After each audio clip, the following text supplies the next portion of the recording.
Gas সংকটে জ্বালানি তেল ব্যবহারে বাড়ছে অ্যাম্বুলেন্স পরিবহন খরচ, ফলে জরুরি এ সেবা সংশ্লিষ্ট সবাই পড়েছেন বিপাকে।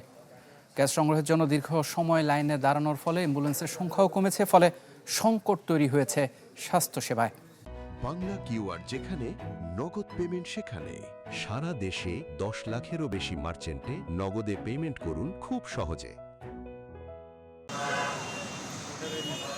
গ্যাস সংকটে শুধুমাত্র পণ্য পরিবহন বাধাগ্রস্ত হচ্ছে তা নয়, বরং জরুরি সেবাদানকারী বেসরকারি যানবাহনের ব্যবসায়ও পড়েছে বিরূপ প্রভাব।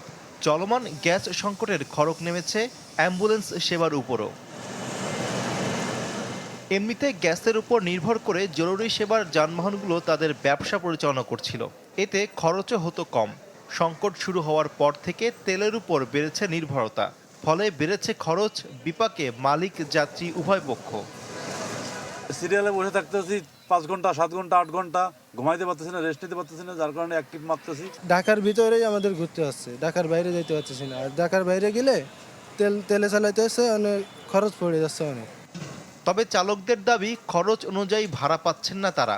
আবার গ্যাস সংগ্রহে দিনের লম্বা সময় পার হওয়ায় কমেছে রোগী পরিবহনের সংখ্যা, এতে কমেছে দৈনিক আয়ও।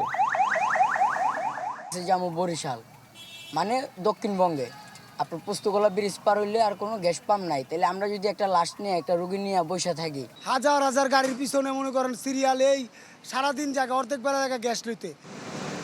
সরকারি ছুটির দিন হওয়ায় ফিলিং স্টেশনগুলোতে ছিল না গ্যাসের অপেক্ষায় যানবাহনের দীর্ঘ লাইন। তারপরও পর্যাপ্ত গ্যাসের চাপ না থাকায় সরবরাহ সংকট দেখা যায় রাজধানীর পাম্পগুলোতে। শফি মাহমুদ সাগর, চ্যানেল 24, ঢাকা।